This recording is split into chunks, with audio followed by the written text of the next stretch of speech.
But we start this hour with some breaking news coming to us from Syria, where 3 Turkish soldiers have been killed. It's thought it's the result of a Syrian regime airstrike. Well, let's get the latest on this from Ediz Tiyansan, who's following the latest developments from Mardin on Turkey's border with Syria. Ediz, early stages, but what do we know at the moment?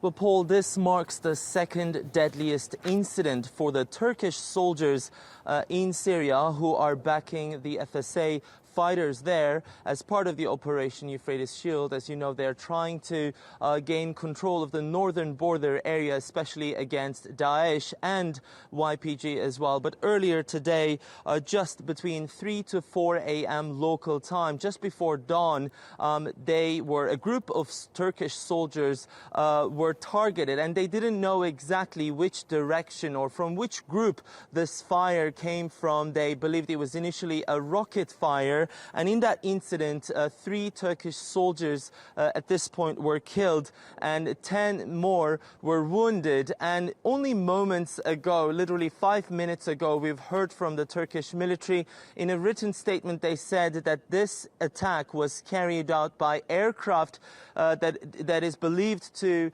belong to the Syrian regime. Now, that is a significant incident in that whole operation. So far, as you know, the Turkish soldiers were backing FSA, fighting almost exclusively Daesh and YPG in that border area. And Turkey was really compelled to intervene in that area because for the longest time it was left out of the Assad regime's control. It was left as a safe haven for Daesh, and it continued to threaten the national security of Turkey. But at this point, we are seeing that, and as you remember, the Syrian regime all along, they consider not only Daesh, but all of the opposition groups on the ground as terror groups, and they've attacked all of them, including civilian populations in areas where they are based. And at this point, we are seeing that the Syrian regime extended its scope of fire to include that Al-Bab area, regardless of whoever is present in that area. And if it is indeed, as the Turkish military suggested, they believe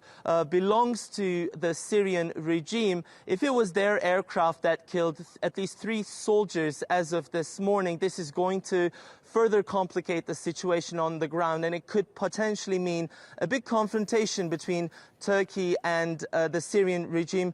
It brings along questions as to whether Turkey will retaliate or what path they will choose, and if it will change the course of this operation called Euphrates Shield on the ground.